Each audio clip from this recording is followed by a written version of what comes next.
Bom dia, boa tarde, boa noite, meus queridos e minhas queridas. Aqui quem fala é Edson e vamos dar continuidade à leitura do livro O Príncipe dos Canalhas, escrito por Loretta Chase. Desde já, iremos ler a partir do capítulo 11. Ouçamos atentamente a leitura.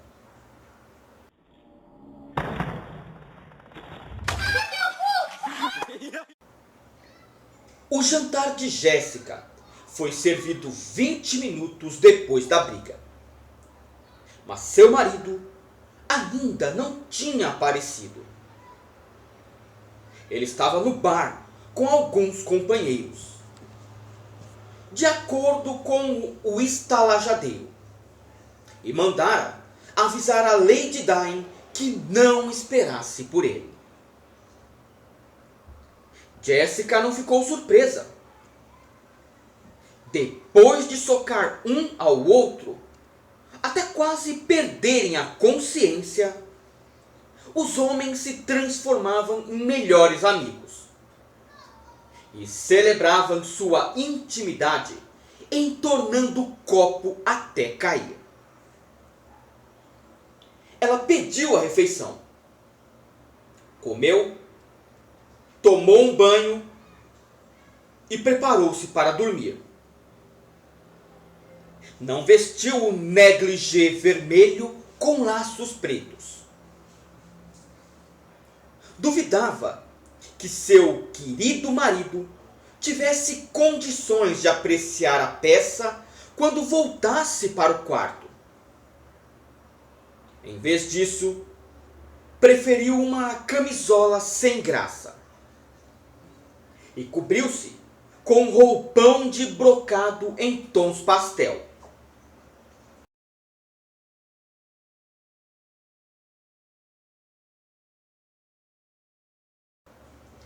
Acomodou-se em uma poltrona confortável ao lado da lareira acesa com o Dom Juan de Byron nas mãos.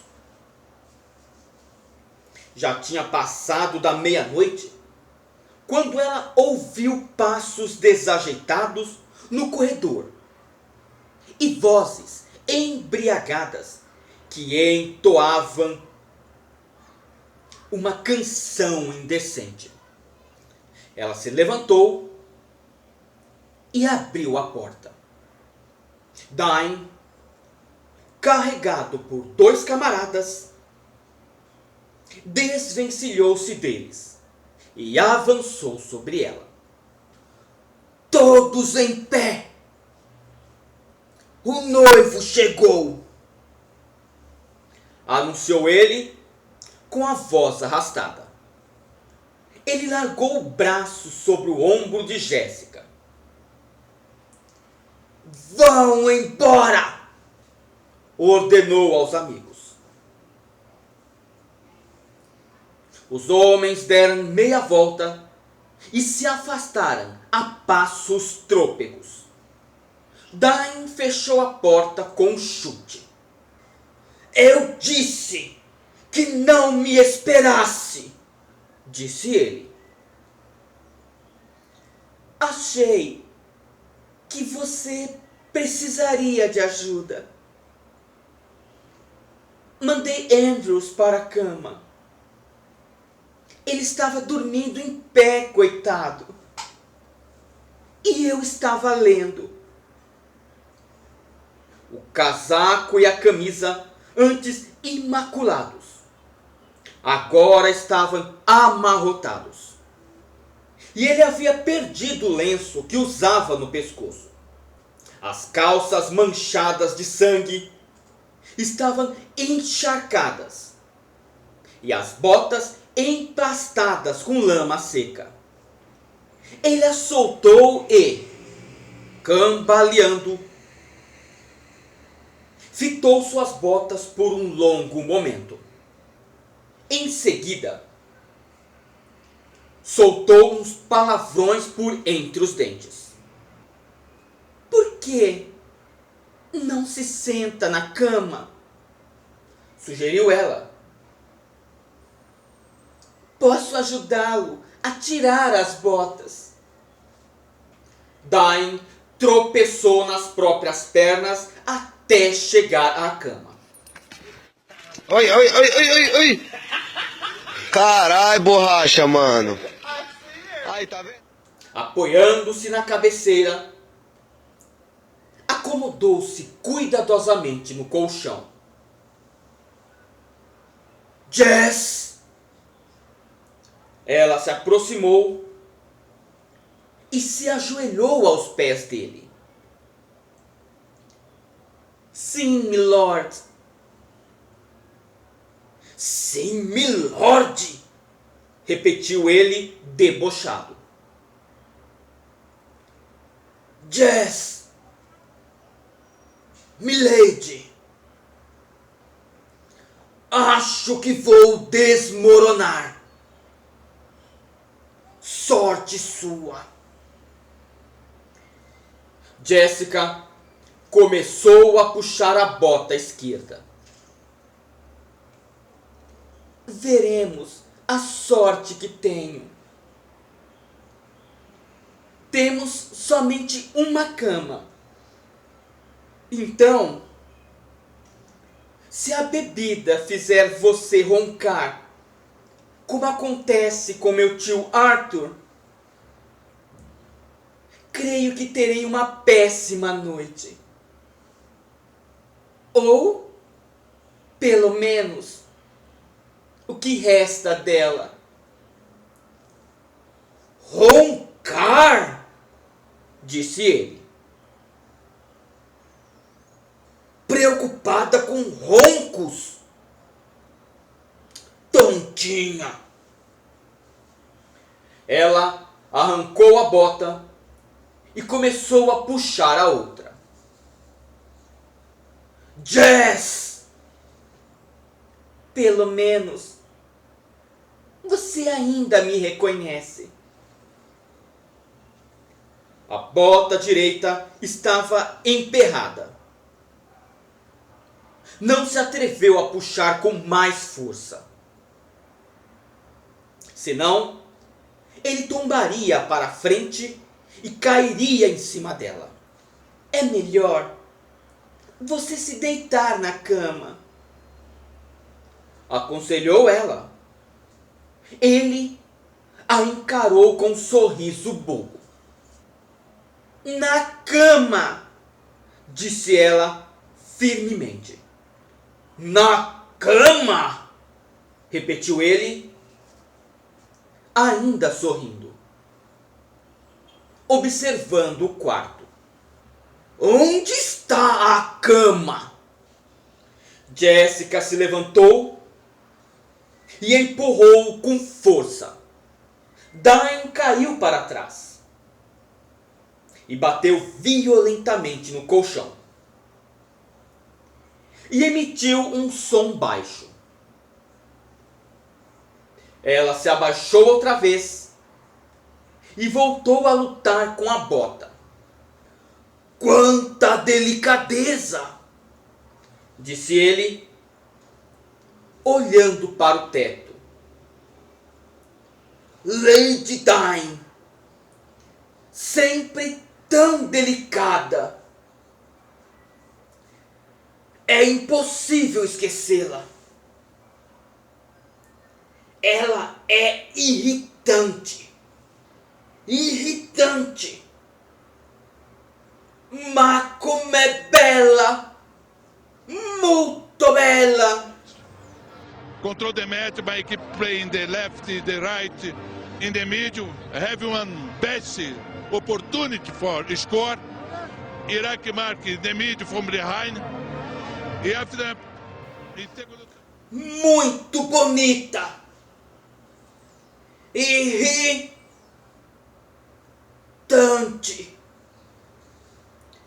Ela finalmente arrancou a bota. Não rimou. Levantou-se. "Poeta, você não é." Um roncar suave respondeu àquele comentário.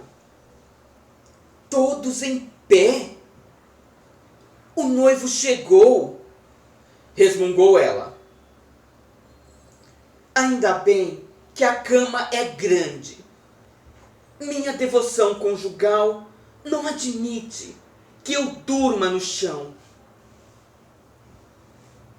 Jéssica foi até o lavatório. Depois de tirar a lama das mãos, despiu o roupão e colocou-o sobre uma cadeira. Em seguida, foi até o outro lado da cama e puxou os lençóis o máximo que conseguiu. Mas não tanto. A parte de cima do corpo de Dain estava esparramada diagonalmente sobre o colchão. Ela empurrou o ombro do marido. "Chegue para lá, seu palerma!" Resmungando, ele rolou primeiro sobre um dos lados do corpo. E então sobre o outro. Jéssica o empurrou com mais força. "Chegue para lá! Que diabo!" Dain murmurou algo e rolou um pouco mais. Ela continuou empurrando até que, após algum tempo, sempre inconsciente, ele finalmente pousou a cabeça no travesseiro e tirou os pés do chão. Em seguida, encolheu-se em posição fetal, virado para o lado dela. Ela subiu na cama, logo ao lado dele, e puxou furiosamente os cobertores. "Quer dizer que eu sou irritante, é?" disse ela por entre os dentes. "Eu devia expulsá-lo da cama e deixá-lo dormindo no chão." Lady Dain se virou para ele.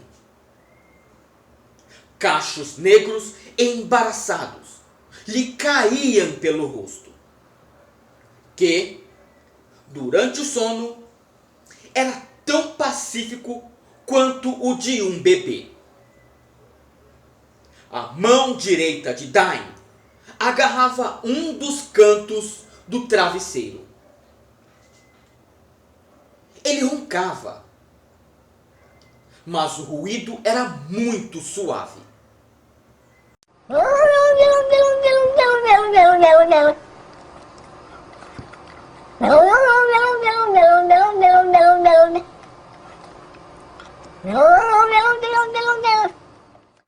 Um murmúrio baixo e constante. Jessica fechou os olhos. Embora não o tocasse, ela tinha plena consciência da presença do marido, do peso dele sobre o colchão e da mistura de aromas masculinos: fumaça, álcool e suor. E o calor que aquele corpo imenso gerava. Também tinha plena consciência de sua frustração irracional e da mágoa que sentia, para ser honesta consigo mesma. Ela esperava que Dain bebesse alguns tragos com os amigos. Esperava que ele chegasse bêbado. Até aí, tudo bem. Ele não seria o primeiro nem o último noivo a chegar embriagado ao leito nupcial.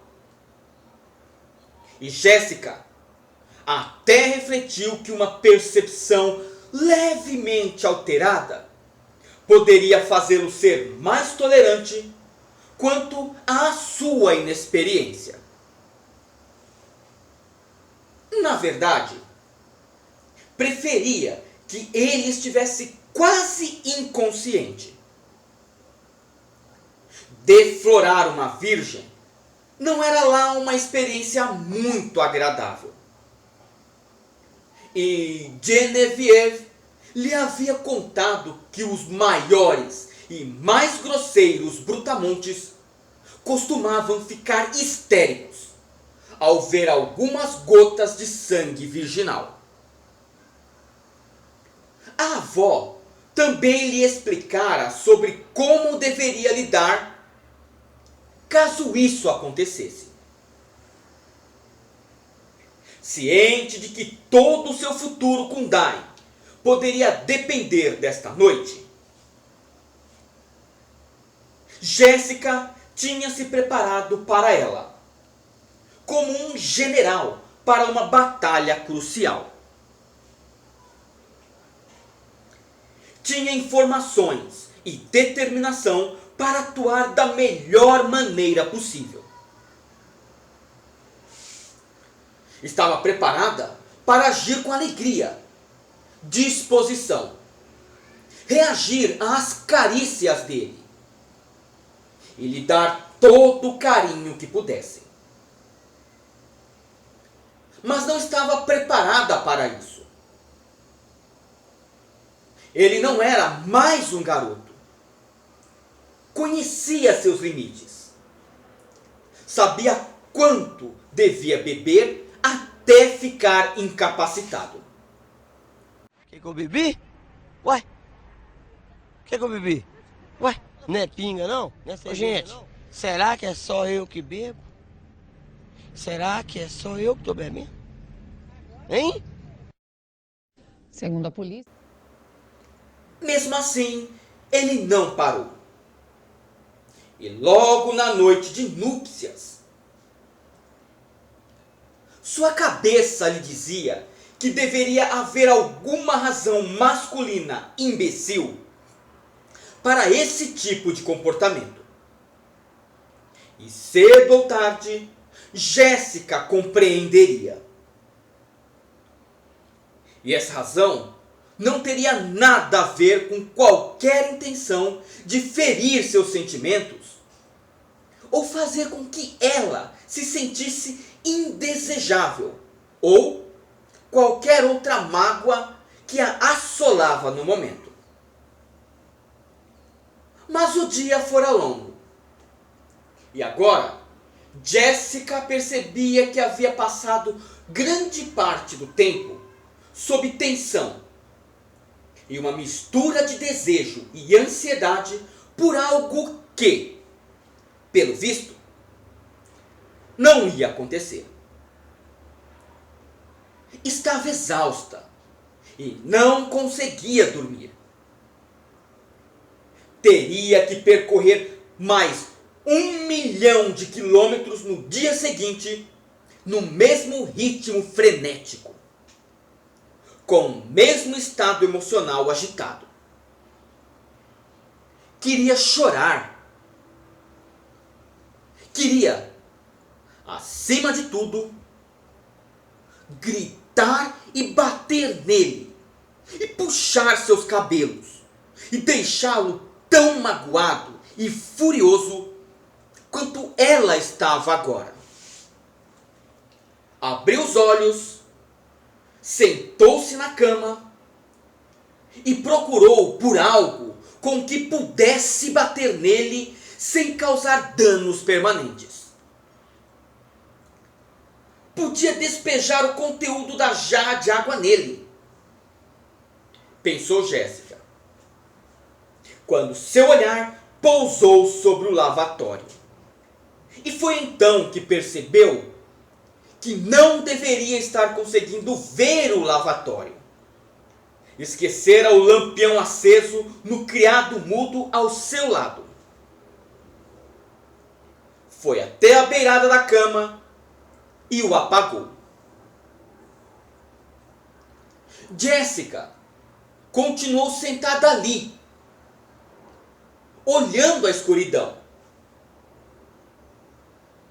Do lado de fora, o canto dos pássaros anunciava o alvorecer. Dain resmungava e se remexia na cama, inquieto. Jess! A voz arrastada pelo sono. Pelo menos você sabe que eu estou aqui, resmungou ela. Talvez isso signifique alguma coisa. Com um suspiro, deitou-se outra vez. Estava puxando o cobertor quando sentiu o colchão afundar. Depois, ouviu mais resmungos incoerentes.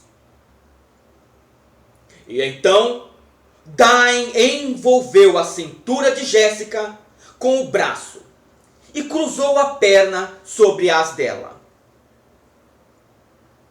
Dain tinha se deitado por cima das cobertas. Ela estava embaixo. Foi a experiência. Legal! Bem louco! O braço e a perna de Dain eram pesados, mas quentes. Jéssica se sentiu um pouco melhor. Em instantes, ela caiu ao sono. As primeiras percepções conscientes de Dain ao acordar foram um traseiro pequeno e macio, aninhado contra sua virilha, e um seio arredondado sob sua mão.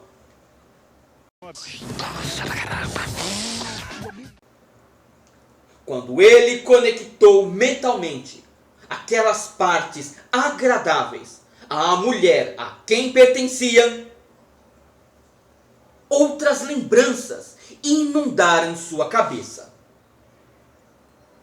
E a amorosidade sonolenta logo foi substituída pela vergonha. Ele havia se envolvido em uma briga como um plebeu comum, enquanto sua esposa observava tudo. Bebera vinho o suficiente para fazer flutuar um navio de carga. E, em vez de ter a consideração de desmaiar no próprio bar, deixou que os paspalhos dos seus amigos o carregassem para o quarto nupcial. Como se já não fosse o bastante permitir que sua esposa o visse imundo e fedido, Dain também se expusera de forma grosseira, tendo enchido o caneco.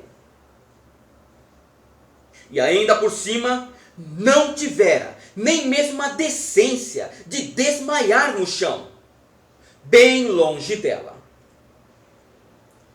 Largou seu enorme corpo de elefante na cama, fedendo a vinho e tabaco, e deixou que sua graciosa esposa, uma dama, lhe arrancasse as botas. Seu rosto queimava. Dain rolou para o outro lado e olhou para o teto. Pelo menos ele não a tinha violado. Havia bebido muito mais do que estava acostumado para impossibilitar que isso acontecesse. Fora um milagre ter conseguido subir as escadas. Ele poderia ter evitado aquele milagre. Poderia também ter deixado para trás a lembrança de tudo o que tinha acontecido. Desejou que o restante do corpo estivesse tão paralisado quanto o braço esquerdo. O ferreiro de Satanás estava usando sua cabeça como bigorna mais uma vez. O chefe de cozinha do inferno preparava algo podre em sua boca.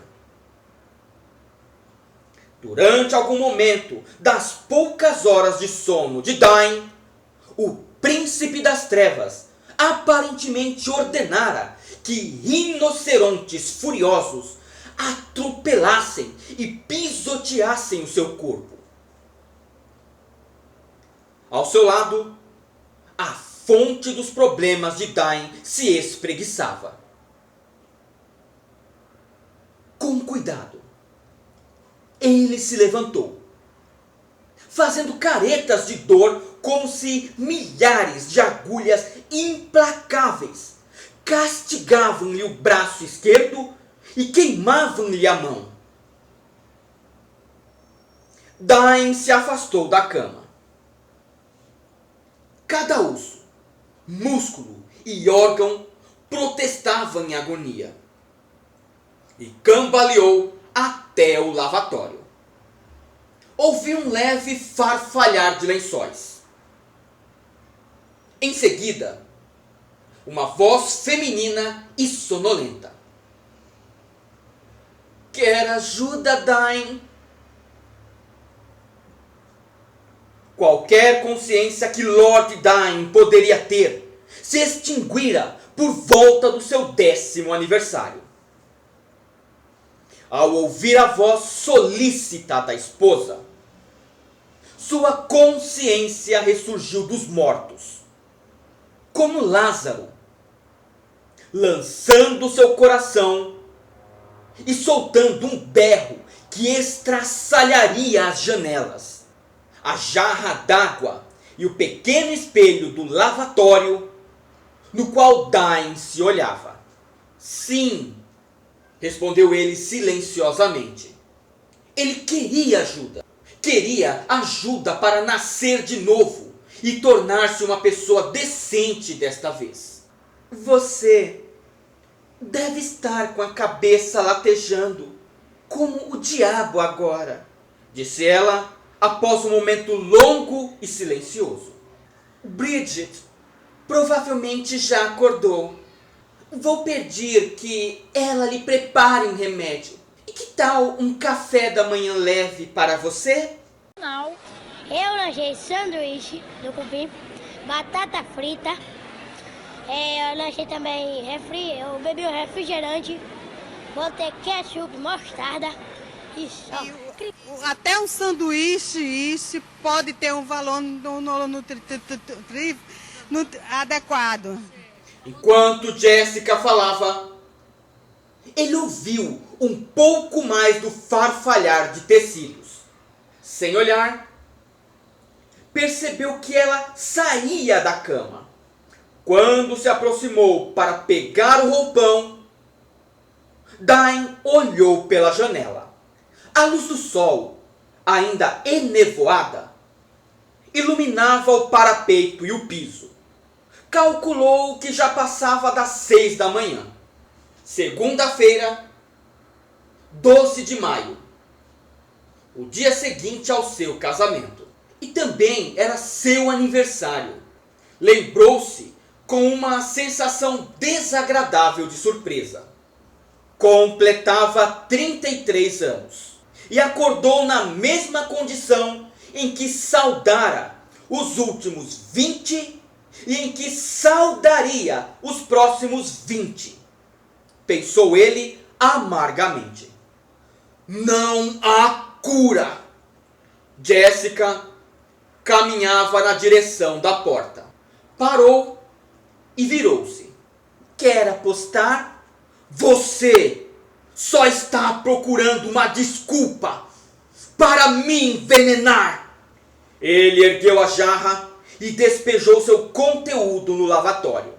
Se não tiver medo de tentar, prometo-lhe que vai estar recuperado quando voltarmos à estrada. Desafiou ela. Se não melhorar, peça o que quiser.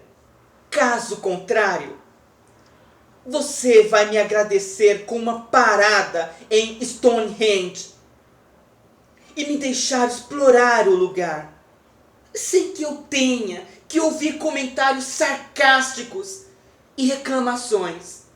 Gostaria de agradecer a todos vocês que estão acompanhando comigo esta leitura. Aqui quem fala é Harrison. Valeu, falou e fui. Até mais, meus queridos e minhas queridas.